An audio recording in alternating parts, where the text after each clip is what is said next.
आ रही है अफ्रीकी देश नाइजर से, जहां सेना के तख्तापलट के बाद गृह युद्ध जैसे हालात बन गए। इस बीच पश्चिमी मीडिया का दावा है कि नाइजर में सत्ता परिवर्तन के पीछे अमेरिका और रूस के बीच जारी तनातनी हो सकती है, क्योंकि नाइजर के राष्ट्रपति को अमेरिका का समर्थक माना जाता है और कहा जा रहा है कि इसी वजह से रूस ने नाइजर की सेना को वहां के राष्ट्रपति के खिलाफ भड़काया, जिसके बाद नाइजर की सेना ने तख्तापलट जैसा कदम उठा लिया और एक दिन पहले ही वहां की सेना ने राष्ट्रपति मोहम्मद बजूम को सत्ता से हटाकर गिरफ्तार करने का दावा किया, जिसके बाद नाइजर की सड़कों पर सेना के समर्थक और सत्ता से बेदखल किए गए राष्ट्रपति मोहम्मद बजूम के समर्थक आमने सामने आ गए, जिससे वहां के कई शहरों में कोहराम मच गया।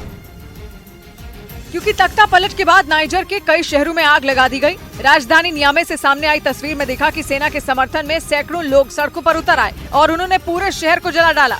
जगह जगह गाड़ियों में आग लगा दी, जिससे सैकड़ों गाड़ियां जलकर राख हो गईं। यही नहीं, सेना के समर्थकों ने भयंकर लूटपाट भी की। वो कई सरकारी इमारतों में जबरदस्ती घुस गए और कुर्सी, टेबल और मोटरसाइकिल जो भी उनके हाथ लगा वो लेकर भाग गए।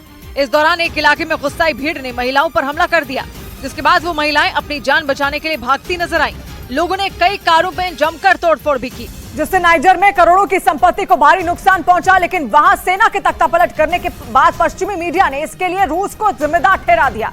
दावा किया गया कि नाइजर के राष्ट्रपति अमेरिका के समर्थक माने जाते हैं और इसलिए रूस ने वहां ये चाल चली, जिसके बाद नाइजर की सेना ने तख्तापलट कर पूरे देश को हिंसा की आग में झुलसा दिया।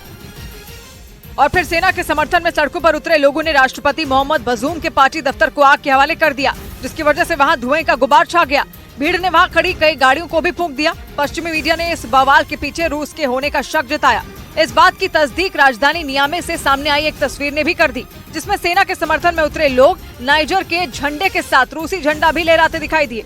दावा है कि रूस नाइजर में अमेरिका की मौजूदगी से चिढ़ा है, क्योंकि वहां करीब 1000 अमेरिकी सैनिक मौजूद हैं। इसके अलावा अमेरिका ने वहां अपना ड्रोन बेस भी बना रखा है। इसी वजह से रूस के इशारे पर नाइजर की सेना ने तख्तापलट कर राष्ट्रपति मोहम्मद बजूम को सत्ता से हटा दिया। उधर ब्रिटेन की मीडिया ने दावा किया कि वैगनर चीफ येवगेनी प्रिगोजिन ने नाइजर में तख्तापलट का समर्थन किया है और इसके साथ ही दावा है कि प्रिगोजिन ने इस कार्रवाई को उन देशों के लिए झटका बताया जो नाइजर को बर्बाद करने पर तुले थे।